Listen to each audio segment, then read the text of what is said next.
Hi everyone, welcome to today's video. I am excited to answer some questions that you guys have asked over the past few months. I had asked 4 questions on our Facebook page. The link is in the description if you want to go be part of that, as well as on the community tab here, and then a couple I've got from the comments of videos. And I've got a list next to me here ready to go, so let's just jump right in.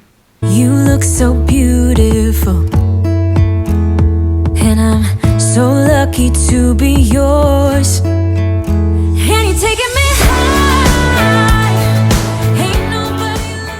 Okay, the first question that was asked is, how do you get out of the house with 3 kids? I have 2 and I feel like we're always running behind. And this is a tricky one. I am not always good at this by any means, but with the girls having dance classes 3 days a week and they also have music classes in the evenings, I've kind of had to figure out a routine that works well for us. And I think the most important thing is to be prepared. Honestly, preparedness is my word of the year. I kind of set a new word for the year, and that's my new word of the year for this year. And I feel like I've really tackled that in this area, because at night before I go to bed, most nights, I am not perfect by any means, so it doesn't happen every night, but I will think about what I have going on the next day and what I need to have ready for that. So if the girls have dance class and I'm going to need to be bringing River with me, some of the days he goes to my sister's, some of the days he comes to class with us, and some of the days Anthony gets home in time where he stays here with him.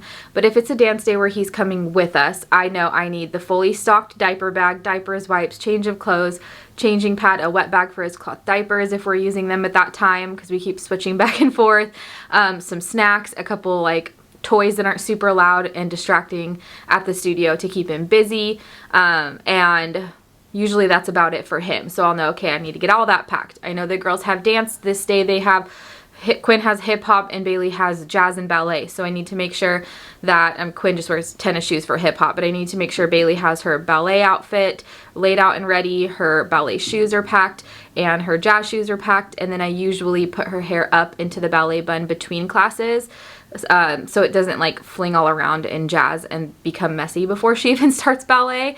And so I'll bring the hair stuff and I'll have all that packed with me. And then I know that I'm going to possibly have something for myself to keep myself busy. So I'll either bring my computer to get work done, my planner, sometimes I'll bring a book. Usually it's not a book. Usually I have plenty of work to get done, and so I'll bring that. So anyways, I gather all of that stuff that I need for that next day ready to go by the front door, and that is such a huge time saver. If there's anything in the fridge, I make sure and put a post-it note on the door with what those things are, so I make sure to grab them because I'll forget. Like, pretty good shot that I'll forget if I don't have that written. So my number 1 tip for that is to be prepared the night before, get everything ready. Then the second thing is to, if you think, like, I always calculate how long it's going to take me to get somewhere. And so I know the drive time to the studio is give or take 20 to 30 minutes depending on traffic. And I know that I want to allot for 30 just because you never know what traffic is going to be like. And so instead of leaving 30 minutes before they need to be there, I will, in my mind, we're leaving 45 minutes. So I always add 15 minutes on to what time we actually need to leave, because inevitably it takes us that long to like get all their shoes on, get all their coats on, everybody go to the bathroom, get River buckled into his car seat, and get just kind of everybody in the car before we're actually pulling out of the driveway, because we need to be pulling out of the driveway 30 minutes before, not leaving the house 30 minutes before. So that has been a huge help. That's been something new that I've done this year is I'd rather be there and be sitting in the parking lot for 15 minutes than be like, go, go, go, go, go, you're running late. Class started 2 minutes ago. Get in there, go, go, go. It's just, it creates such a hectic environment for all of us, really. So getting out of the house with a deadline of somewhere to be, definitely plan that before. If you're talking about like just getting out of the house to go to the grocery store or something that doesn't have a time deadline, I still think the being prepared the night before part is really, really helpful, because it just gets your mindset right. Everything's ready. It's just like when you want to like get into a workout routine and go to a gym, having your workout clothes and your shoes like right by your bed so that you get out of bed and there's no excuse. It's all right there, ready to go. So I hope that makes sense. And if you have any tips for getting out the door with kids, then leave them down below, because I'm sure they'll be helpful to a lot of people. Okay, the next question is a homeschool question. It is, what made you want to be a homeschool mom? It's a two-parter, and were you homeschooled? So I was not homeschooled. I went to a public school from K through 12, and then I went to college at a four-year university in our state, and very different environment from where I grew up for sure. And so I loved school. I loved public school. I've always been the type to just love learning, and for me that's like, it's like my happy place. And so for me, I loved it. I loved being a part of everything. I loved going to class every day, so much so that when I was a senior I only needed 4 classes to graduate, but I still took a full load because I loved it. And so I'm sure a lot of you are like, what the heck, you are so weird. And I just, it's okay with me. I will own that. But what made me decide to homeschool? This is, I could talk about this, like I could probably do a whole video about this. So I will try to keep this brief, but Bailey was very, like, I wouldn't say necessarily advanced for her age. I feel like I was just able to give her a lot of one-on-one time as a toddler. And so by the time she was 3, she was already reading like short, like 3-letter words. She already knew, because of this little puzzle we had, where all the states went in the puzzle and what they were called by their shape. So she would pick up a state and go like Texas, and she would know where it was. And she knew all of them. About when she was 3 is when we really started thinking about what we were going to do for her schooling. I just felt in my gut that it wasn't going to be the right decision for her to put her in school. I don't know. I didn't have any background information as to why, and I really wrestled with it because I had loved public school so much, and I didn't want her to miss out on that experience necessarily, which was really a misguided, just uneducated vision of what it would be like to be homeschooled. You don't have to miss out on all of that stuff, and I just didn't know at that point. She's 3. I hadn't actually looked into it yet. And then I had posted on Facebook and just my personal Facebook page what other people thought, like what other experience, like not what other people thought we should do, but like, have anybody on my friends list, have you guys been homeschooled or know anybody who's been homeschooled? What is your experience with it, especially if you've been both public schooled and homeschooled? I would love to know as much of the personal experience stories that I possibly could. And I have one friend of mine who I was in drill team with in high school, and she was like, I loved being homeschooled, it was amazing, and I still got to be a part of everything. And I was like, what? I was like, you were homeschooled? I did not have any idea. And if I did, I totally forgot that I did, because it didn't seem like it. She was just a part of everything, just like we were. The only thing that she didn't do was be in the actual building going to classes, but she was part of extracurriculars, like I said, drill team, sports, all of it. And so she was one of my good friends in high school, and I was like, okay, I was like, I had no idea, because you were still part of everything. That kind of negates my argument of, or my question of missing out on the experience. So I'm like, okay, I was like, that was a little bit of a nudge. I was like, and even like if we decided to let her have the choice or something to go back to go to a public school for high school or something, we totally could. And so I was like, okay, at that point I was pretty decided that we would homeschool her for elementary school at least. And Anthony and I talked about it a lot, but he knew he was working full time, and he is not the school smart one. He got through school fine, but he is not that's not his strong suit. He is not the school lover like I am. So we knew that it was going to be primarily me who would be taking this task on. And so I through discussion with him and friends there who had experiences and a little bit of research kind of added into it on how to actually homeschool and what that even means, what that even looks like, we decided to officially homeschool her for elementary.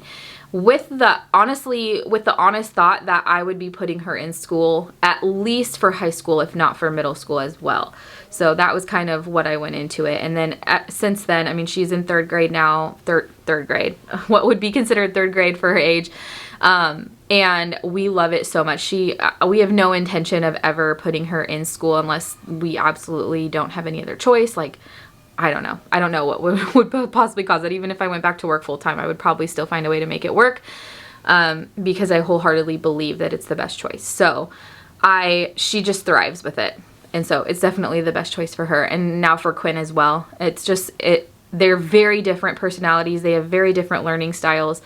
They get so much outside socialization from dance and music and sports at the Y and just like birthday parties, and we are always constantly going to do things, so they're all getting that very well. And Quinn is at the point where she's thriving. So anyways, I'm going on a tangent. The question was, why did we decide to?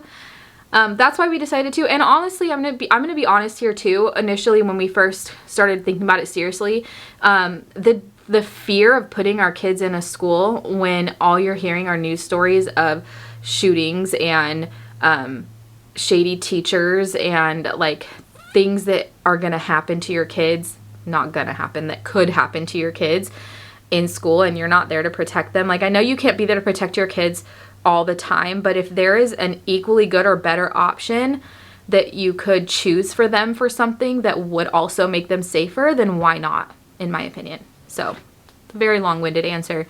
Feel free to ask more if that left more questions for you, but that is the long story of why we chose to homeschool. Okay, the next question is, how many siblings do you have, and do you all live close to each other? So my dad was married before he met my mom and had 3 kids with that in that previous marriage, and then gosh, I don't know how long it was. My dad's 13 years older than my mom, so it was at least a little bit of a gap. I don't know. Honestly, I don't know how long the gap was before they met, and then they had me and my sister. So my dad has a total of 5 kids. My mom has a total of 2, and my sister and I are extremely close. We live 20 minutes away from each other. We see each other weekly. She watches River all the time. She's been in videos here. You've seen them if you've been around for any length of time. You know who she is, and I love having her close. I love having her as my best friend in the same area, and our kids can grow up together, and it's just a dream come true for that. So that's really nice. I don't really have a relationship with 2 out of the 3 of my older half siblings. One of them, I love him to death. He's great. He works with my dad, and he's awesome, and I wish we could see him more. He works a lot, and he plays golf a lot, and he's really good at it, and so we don't see him a lot, but he's probably like 30 minutes from us too, so he's not very far, but very, very busy. So yeah, that's my siblings, and that's where they live. Okay, speaking of where we live, what is your most favorite thing about living in the Pacific Northwest and your least favorite? This is another thing I could do a whole nother video on. My most favorite thing about living here is that all our family is here. Well, most of our family is here. The family that I've grown up close with is here. And so I love that we are able to actually see them and be a part of their lives. And so that's really nice. Of course, I wish I could be more of a part of like my family who lives still where I grew up. It's a little over an hour from us, and so we don't get that down there as often as we'd like to, but we're still able to do that when we're able. So I love that part about it. The other thing I love specifically about this area is that you have the mountains and you have the beach, and they're both within driving distance. So no matter what, you can like get the best of both worlds. There are so many hiking trails. There's so much like nature to be seen and enjoyed around here, and so many different types, because there are such different like terrain types and climates depending on where you go. In Eastern Washington, it's way different than Western Washington too, and we don't go over there much, but you have the opportunity to. I just love the 4 seasons. I am not a person who enjoys sun all the time. I am not someone who wants it to be cold most of the year. I love snow, but to a certain extent, so I don't want to be snowed in for months out of the year at all.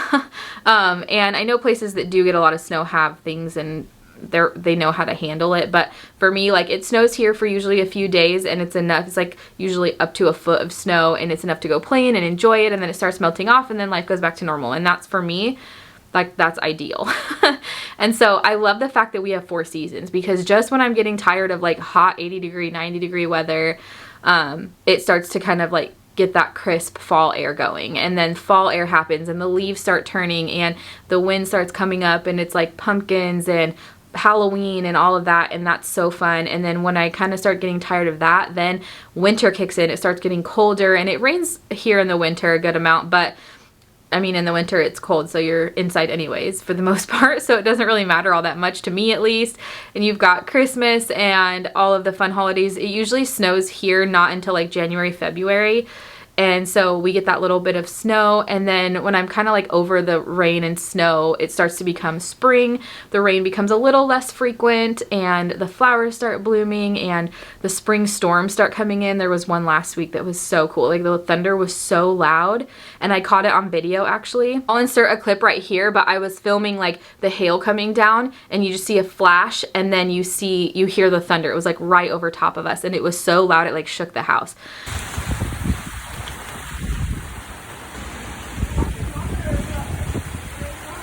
Oh, holy cow. I got that on video. So that was really cool. But anyway, spring storms start coming in, and then kind of when I'm like tired of like the colder, not really cold weather, but like colder, you know, like 40, 50 degree weather, and the rain and stuff, then summer starts to kick in, and it's like sunny and between 75 and 90 usually for most of the summer. We usually have a few hotter days. A couple random summer rains that happen, but it's just like, it always keeps you on your toes. You know, you never really get tired of the same thing over and over again. So I really enjoy that part of it as well. That's probably my most favorite things are those three: family, the climate changes, and the ability to do the beach or the mountains, no matter what you want. And then my least favorite, man,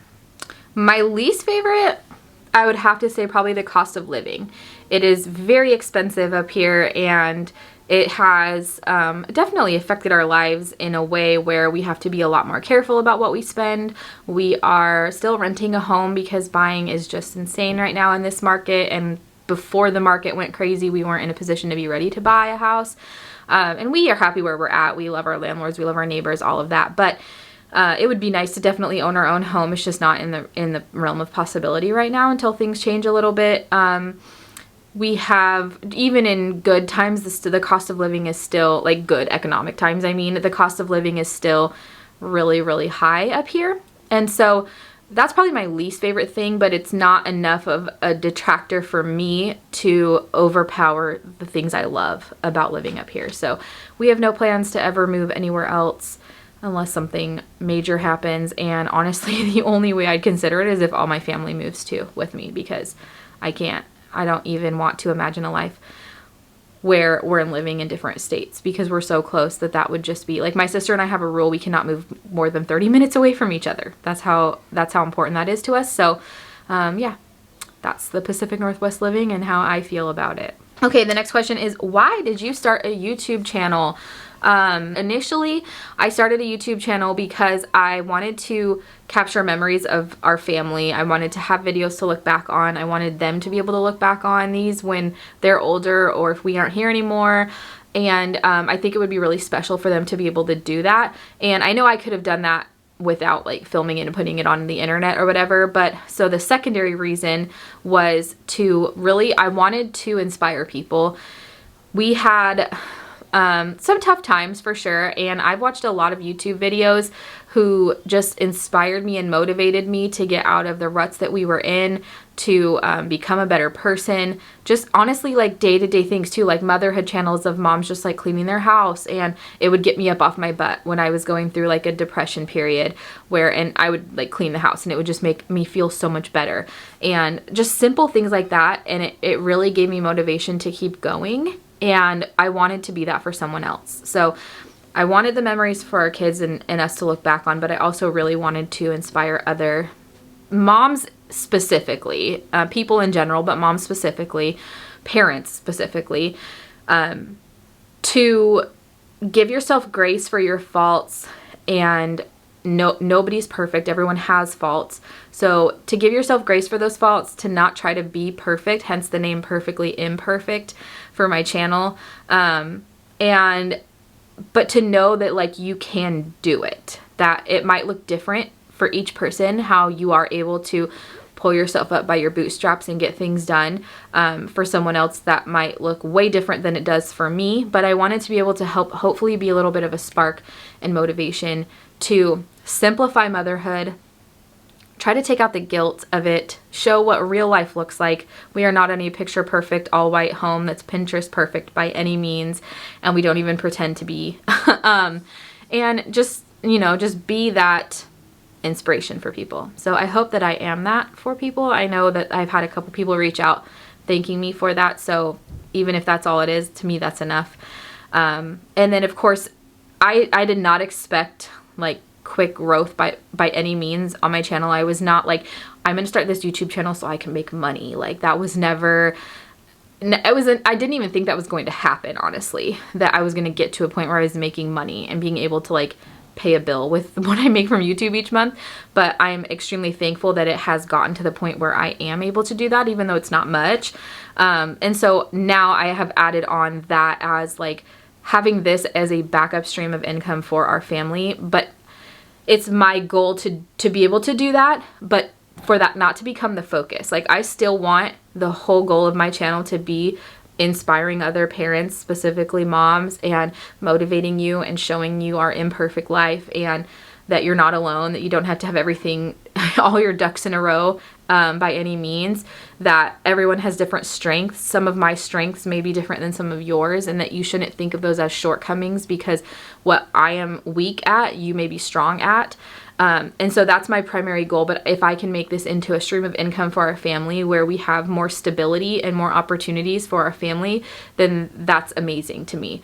But at any point, if it like, I am very cognizant of what I'm putting out there and what my motivation and goals are. And I have informed the people around me closest to me that if at any point this becomes something for me that where like money starts to take over, where like I need to make money, I need to do this, and it takes away from the purpose of what I'm doing here, I want them to call me out on it. And I want you guys to call me out on it too. Like if at any point, I mean, you're going to probably see sponsored videos in the future and stuff like that. I don't mean that, but I mean, if my channel starts changing in a way that becomes ingenuine or, you know, just like it's going to change. I'm going to change throughout the years. So it'll change in that respect. But if it ever becomes something where I'm trying to portray this like perfection of motherhood, then call me out because I don't want it to become that by any means. And, yeah, that's kind of like something that has been added on, but it is not something I want to take over, if that makes sense. Okay, and then the last question is, what is the most important thing for people to know about you? And I have thought long and hard about this one. I did see these questions before, but I have thought long and hard about this one. I talked to Anthony about this, and Anthony said something that finally kind of was like, yeah, I think that's the most important thing people need to know about me. And it's hard for me to put this one into words, so this may get wordy and kind of like all over the place. But it's mainly the broad thing that he said was that I tell it like it is. And I want to explain that a little bit more. So how it relates to me in my personal life with like my close friends and family, but then also how it relates to you guys who watch my videos and to my channel. And so that's the most important thing to know about me, is that I'm a genuine, honest person, and I'm not going to stand back and watch friends make decisions that I know for a fact are not in their best interest. And I don't mean I'm not going to let them, like I'm going to stand in front of your car and not let you move, but like I want to be a source of inspiration for people, like I mentioned here on YouTube, but definitely for my friends and family, and I hope that I am that.